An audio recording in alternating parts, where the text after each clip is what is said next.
Lamar Jackson was almost a one-of-a-kind. He won the Heisman Trophy at Louisville. He was the franchise. He wowed us on a regular basis. He was the man. But Louisville was just as good before he got there as they were when he was there, winning about 8 games a year. And most likely the Cardinals are going to be just as good after Lamar Jackson. MarkRogersTV, the voice of college football, previewing all the teams in the Power 5. We are in the Atlantic Division of the ACC, looking at the Louisville Cardinals. With now Jawon Pass at quarterback, he's going to be more in the Bobby Petrino style of pocket passer, where Petrino feels comfortable molding and developing a quarterback. His only action, Jawon Pass, would have been against Murray State last year, a bit of a scrimmage for the Cardinals, and he completed 14 of 19 passes. But he's capable. He's won the job at Louisville, so he's capable. He's not Lamar Jackson. He needs help, and he's going to be more of a traditional guy running this offense. The backup is Malik Cunningham, more in the mold of Lamar Jackson. He came in to college football as an athlete, recruited as an athlete, and labeled that way by all the recruiting services, including number 33 on that athlete scale, according to 247 Sports out of Montgomery, Alabama. All right, the running backs are pretty raw. You got Day Williams, Trey Smith, and Colin Wilson. Now, in their brief stay and limited number of attempts, they've averaged over 6 yards per carry, but again, that's in limited mop-up duty. The wide receivers are more experienced. We've grown accustomed to watching Jalen Smith.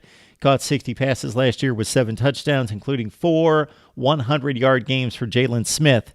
Des Fitzpatrick, also an experienced wideout, 9 touchdown catches, 45 receptions in all. He had big back-to-back games against North Carolina State and Boston College with 104 and 127 receiving yards. And also Seth Dawkins, a 40-catch guy with 42 receptions and 4 touchdowns. The offensive line, decent.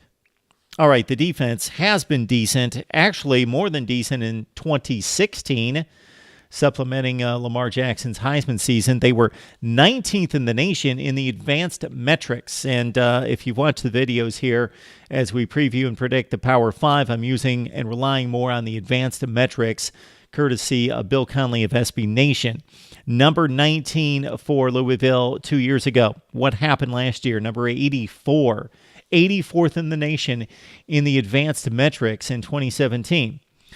Well, Todd Grantham, now the Florida defensive coordinator under Dan Mullen, and last season the defensive coordinator under Dan Mullen at Mississippi State, ran the show in 2016 at Louisville and had much success. Peter Sermon came in and in his one season as D coordinator, not so good, 84th again in the advanced metrics. So Sermon moves on. They bring in a new defensive coordinator. It's Brian Van Gorder, who's had some impressive stops. His resume includes defensive coordinator stays at Georgia, Auburn, and Notre Dame, and most recently with the Atlanta Falcons. All right, up front, basically the only guy that comes back who made plays last year was Jan Greenpart. He had 15 and a half tackles for loss and 7 sacks. That's Jan Greenard. All right, transfers all over the place coming in from Oklahoma, Ohio State, South Carolina, and, of course, the JUCO route. We'll see how good those guys are. They will have to supplement the losses from last season. And anytime you go the JUCO route, as is the case mostly at Kansas State, they come to mind readily. And a few other teams is that they need reinforcements in quickly, guys that don't need much development, that have played against top players at that level. And many of those players obviously move on to the major schools, and they're ready to go. Inside linebackers and defensive tackles are back. So the middle of the defense back in the front 7.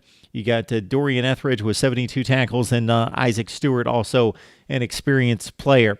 All right, the secondary was ravaged, torn apart. We're going to see new players all over the place, and they're going to have to deal with that Alabama pass offense in week 1 with Tua Tagovailoa throwing the ball downfield. Place kicker, Blanton Creek. Excellent job. Very reliable at 17 of 20. And as we mentioned, now that we look at the schedule, Alabama in Orlando, week 1, September 1st, prime time. And Jawan Pass better be ready to go. Louisville is going to be a 25, 28-point underdog, something in that range, I would believe. And they're not going to beat Alabama. Otherwise, the rest of the games are very manageable. They'll be a huge favorite in the other 2 early games. Of course, they close the season versus Kentucky, as they typically do, against their arch rival.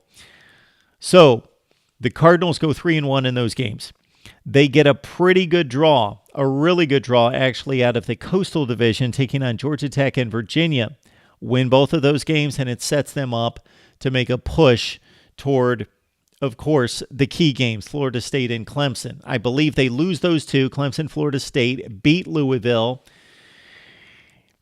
And then they're going to lose one other game in the ACC, either to NC State, Boston College, Wake, or Georgia Tech. In that order, I would say NC State would have the best chance of beating Louisville, then Boston College, and that's very close. Wake's going to drop off a bit this next season, and Georgia Tech would have a 25 to 30% chance of beating Louisville. So Louisville loses 3 games in the ACC to Clemson, Florida State, and one other game out of that group of teams that I just mentioned. So the loss to Alabama means 4 losses on the season, 8-4, mark it down for Louisville, 5-3 in the ACC, and that's pretty much where this program is nestled into the Atlantic Division.